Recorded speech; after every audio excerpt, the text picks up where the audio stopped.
Welcome to my 2020 hair story. As you can see, January started out long, beautiful, purple and pink. Led me to cutting off 16 inches though. I did not do a very good job at maintaining my haircuts and getting my split ends trimmed as I needed to. Decided to go blue in February. I love the way that blue fades, purple at the top, blue at the bottom. Led me to going teal in March, which I really enjoyed. Love it, brings out my eyes.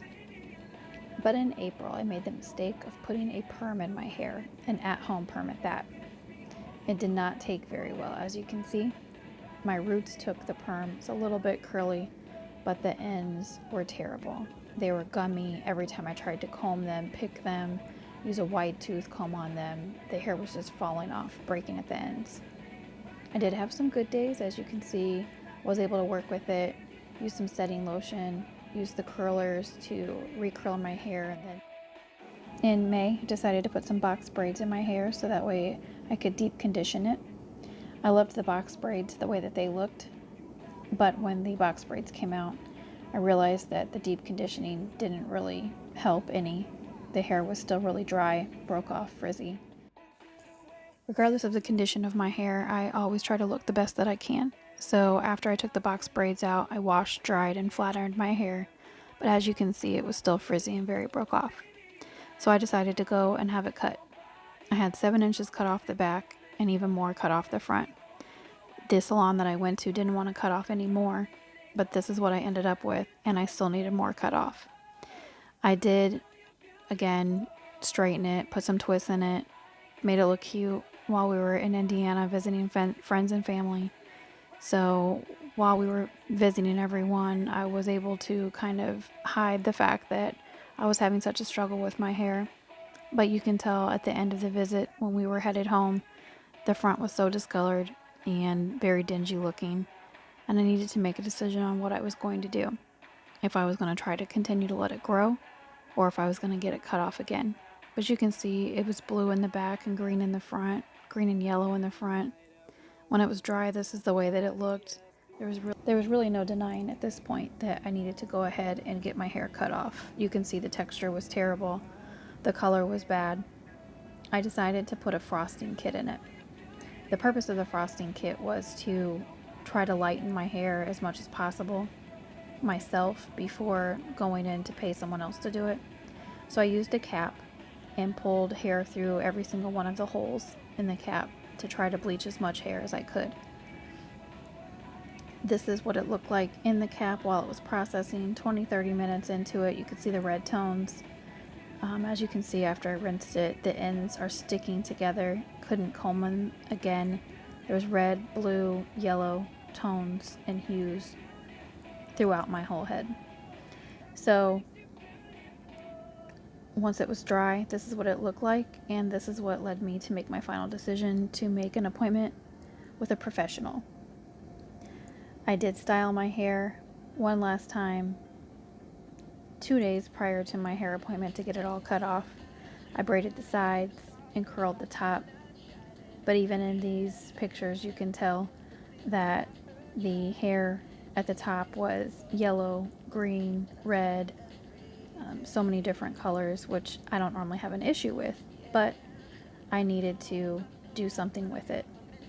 So here's my trip to the salon. My hair cut and colored. It is extremely dry and over processed from a home perm that I tried to put in myself with my husband's help.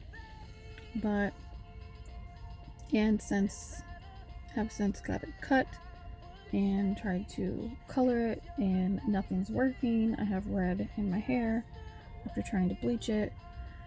It's a hot mess. So coming to get it professionally taken care of, and hope that we're gonna like the results.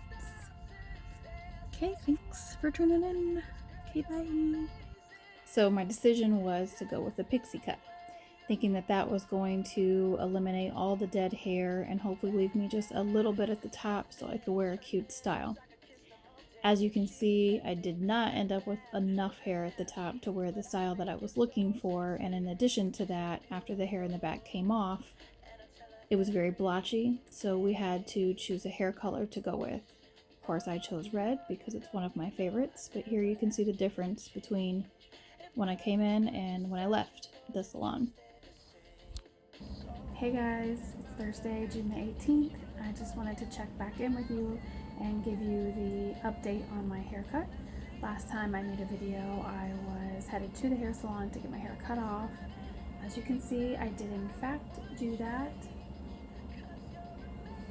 So this pixie that I have now, I'm having a little bit of a hard time adjusting to it. I feel like without makeup, I look like a boy.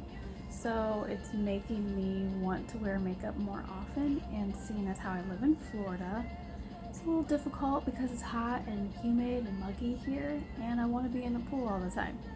So, having to wear a little bit more makeup than what I like to with where we live. So this is the pixie that I left the salon with. This is the style that the beautician did for me at Phoenix Salon in Fort Myers, Florida. I liked it. I was a little disappointed I wasn't able to keep the hair at the top the way that I wanted to in the pictures of the pixies that I went in with. But as you can see, I did go and purchase 2 packages of hair and glued them in so that way I would be able to wear the hair style that I actually wanted when I went in. So there's always a solution to the things that we don't have but we want. Here's a picture with no hair, very little makeup, and here's a picture with no makeup, no extra hair, and really nothing done to my hair. So this is what it looks like naturally. This is the pictures that I told you that I feel like I'm struggling a little bit with looking like a boy, where I feel it's necessary to wear makeup and earrings more often than I would like. But I'm adjusting again. It's been a week, so the lesson in all of this is to take very good care of your hair and not take it for granted. We all want to be beautiful. But most importantly, we all want to feel beautiful. And that's all that really matters at the end of the day. It's our self-esteem, which no one else can give us but ourselves. That's why they call it self.